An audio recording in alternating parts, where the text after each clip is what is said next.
And now it's time for our weekly energy update with Dan McTeague, president of Canadians for Affordable Energy.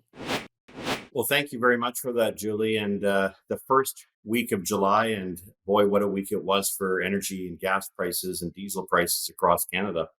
It looks like the what we've been discussing over the past several weeks, the prospect of tightening supply of global inventories of crude, gasoline, and truly diesel is about to take a real bite out of the pocketbooks of consumers. Not in a way that one would expect in terms of heightened prices like we saw this time last year when average prices in Canada were about $2 a liter. But we are now starting to see crude prices firm up, the negatives moving away, concerns about recession and interest rates, and concerns about what's happening with an economic slowdown in places like China.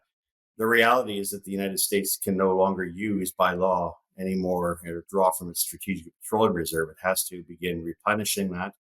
And we now know, of course, with OPEC's moves to cut back what amounts to now 5 million barrels a day, sooner or later, energy marketeers, especially those who work on the periphery and don't have a real physical interest in the trade of energy products, now find themselves short because there just isn't enough to go around, and we are seeing surging demand in the United States, which of course these lower prices have done.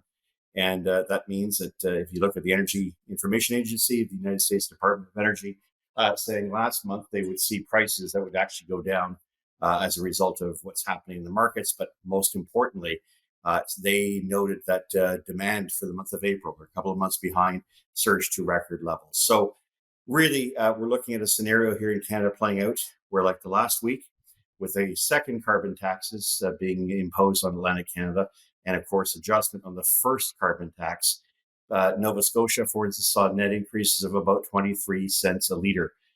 PEI, New Brunswick saw about 12 cents a litre. PEI, and of course, Newfoundland saw about 9 cents a litre. So that's just the beginning of what has been an upward adjustment in prices, compliments of the government. You can look to see those prices moving up an average of 3 to 5 cents a litre this week, right across the country. We're going to start to see, for instance, in British Columbia, prices move back up. In Vancouver, above $2 a litre. The rest of the province pushing towards $1.77, $1.75 in some cases. We'll look in Alberta, where despite it having the lowest taxes on fuel in the country, we could see prices moving back towards the upper $1.30s, where they are now the lower $1.30s. Neighboring Saskatchewan and Manitoba, well, they don't like moving prices at all. So we may see a bit of a delayed reaction where prices in 2 weeks may actually go up 10 cents a litre as retailers sort of hold on.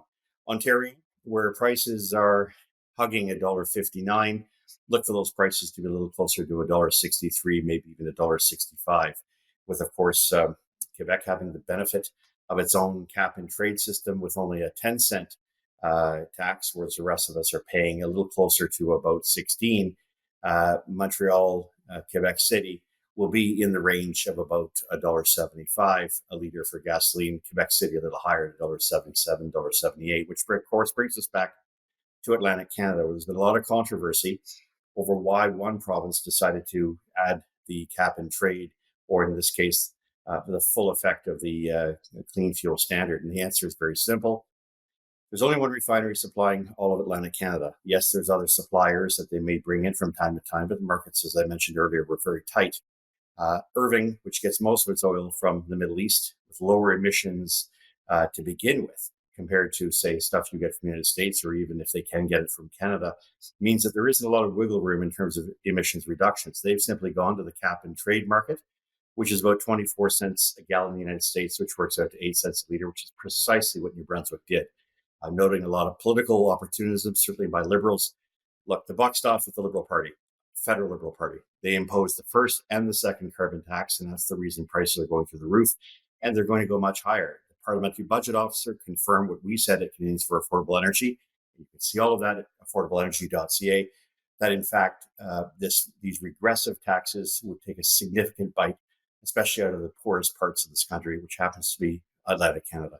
So for Atlantic Canadians, it's showtime and it's tell time. It's up to them to make the decision as to whether they can continue to afford weather taxes being imposed by the federal Liberals, who, in large part, they supported rather cheerfully over the past few elections.